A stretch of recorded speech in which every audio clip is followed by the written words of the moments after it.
মাননীয় প্রধানমন্ত্রী শেখ হাসিনা মানুষের জন্য কাজ করার নির্দেশ দিয়েছেন।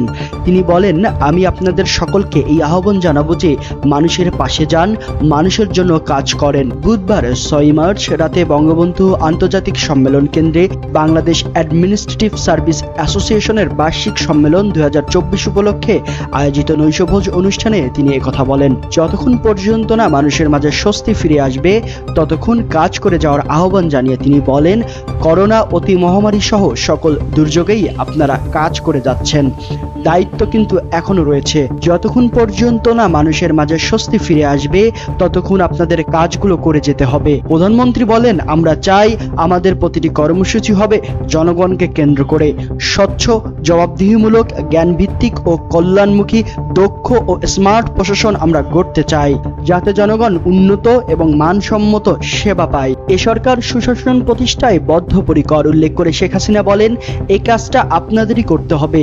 এবারে আমরা ঘোষণা দিয়েছি স্মার্ট বাংলাদেশ, ডিজিটাল বাংলাদেশ গড়ার ঘোষণা দিয়েছিলাম, যেটা আমরা করেছি। এখন আমাদের কাজ হবে স্মার্ট বাংলাদেশ গড়ে তোলা, কারণ সময় ও যুগের সঙ্গে তাল মিলিয়ে আমাদের চলতে হবে। চতুর্থ শিল্প বিপ্লবের উপযোগী জনগোষ্ঠী আমাদের গড়তে হবে। আলী আম্মার, প্রহর টেলিভিশন।